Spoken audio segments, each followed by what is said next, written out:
Queridos irmãos, nós ouvimos aqui do Evangelho, um trecho até grande, do Evangelho, 16 versículos, que narra a cura de um homem que esteve 38 anos à beira de uma piscina, que trazia cura, uma piscina que de vez em quando trazia cura, de vez em quando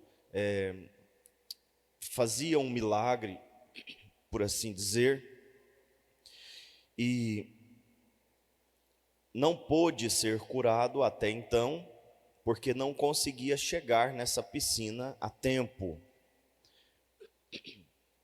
Outras pessoas chegavam primeiro. Ele estava ali acostumado, digamos assim, já conformado com a sua situação, conformado com a sua condição,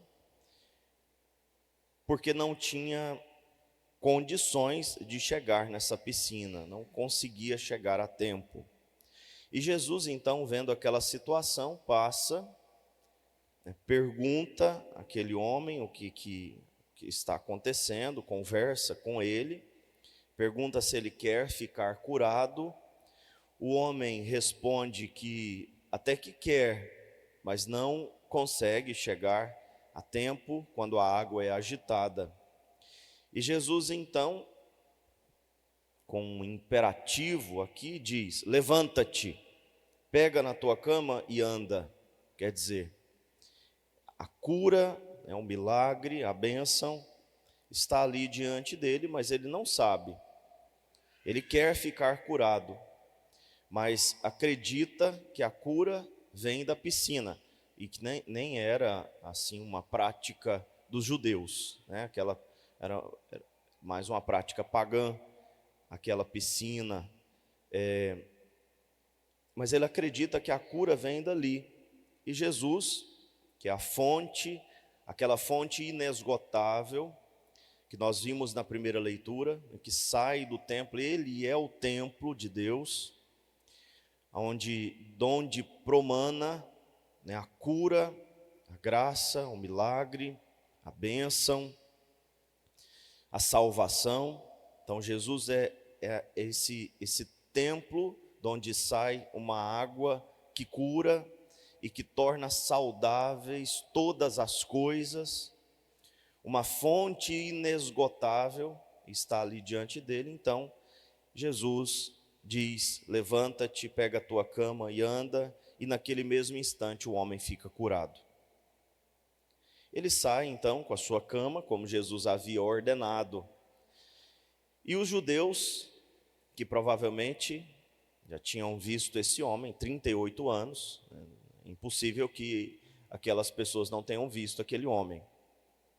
Jerusalém era grande, mas não era tão grande assim, Nós conhecemos o povo da nossa cidade. Sabemos, sobretudo, quando tem um pedinte, que está ali há muitos anos, vivendo no mesmo lugar, dependendo das mesmas coisas, a gente conhece.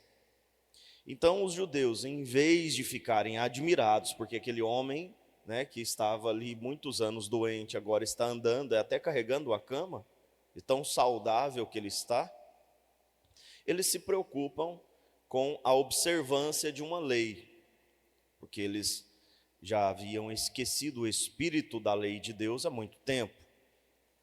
Eles só ficavam na observância, como nós vimos no domingo, como aquele filho mais velho, que vivia na casa do pai, que observava rigidamente as normas do pai, mas não amava o pai, mas não amava as mesmas coisas do pai. Como aquele filho mais velho ranzinza, emburrado, brigando porque o pai está sendo bom, está sendo misericordioso. Então, como aquele filho mais velho, estão aqui agora perguntando: por que você está fazendo isso em dia de sábado? Não seria a primeira pergunta. E se nós víssemos uma pessoa doente, ou que esteve doente durante 38 anos, agora andando e carregando uma cama, eu acho que nós aqui, né, não perguntaríamos, ou, por que você está carregando a cama? Hoje não é dia de fazer isso, né? Não é a pergunta mais óbvia, mas para eles era a pergunta mais óbvia, porque o que importava era a lei, estritamente, a observância da lei, e não aquilo que a lei deveria promover, que era um encontro com Deus, que era o bem de todos, que era a vida plena para todos. Perguntam então, e o homem não sabe responder, porque Jesus passou e curou, não fez propaganda de si mesmo, apenas fez o bem, deu a graça, o milagre, não ficou ali fazendo propaganda de si mesmo e foi embora. Mas, mais tarde, ele encontra Jesus no templo. E Jesus diz uma coisa aqui muito curiosa. Prestem bem atenção naquilo que Jesus disse. Eis que estás curado. Não voltes a pecar, para que não te aconteça coisa pior. Quer dizer, tem coisa pior do que ficar 38 anos, né, à beira do caminho, mendigando, doente, com um problema físico. Tem um problema muito pior que pode acontecer conosco, né? O problema de nós perdermos a nossa salvação, perdermos a nossa comunhão com Deus. Então o pecado traz mais danos à nossa vida do que um problema físico, do que falta de dinheiro, do que, sei lá, qualquer perseguição, qualquer sofrimento que nós possamos ter, qualquer cruz que possamos carregar nesse mundo. O pecado traz danos à nossa vida, muitos danos. E o pior deles é a condenação eterna. Não voltes a pecar para que não te aconteça coisa pior.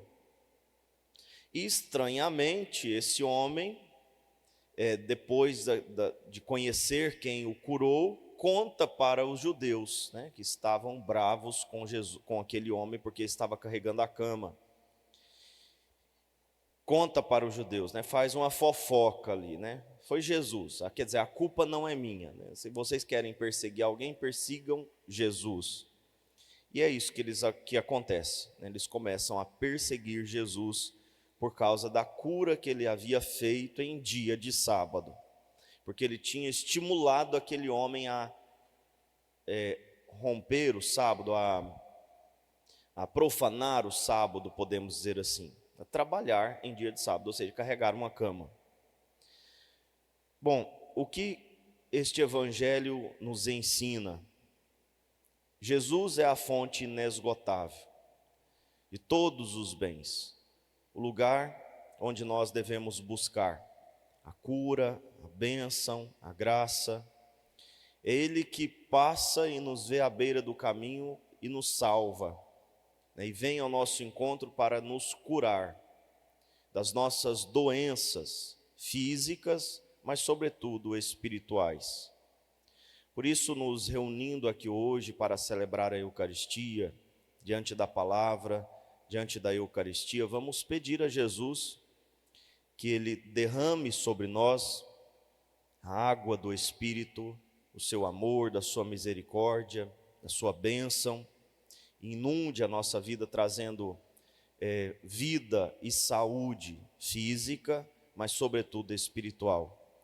Que nós possamos ter, assim, bastante consciência de que o pecado é a pior tragédia que pode acontecer em nossa vida.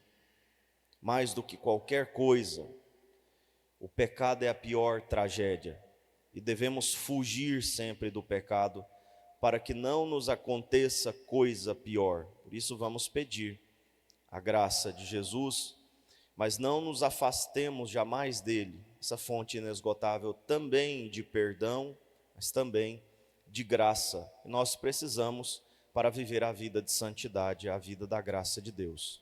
Louvado seja o nosso Senhor Jesus Cristo. Para sempre seja louvado.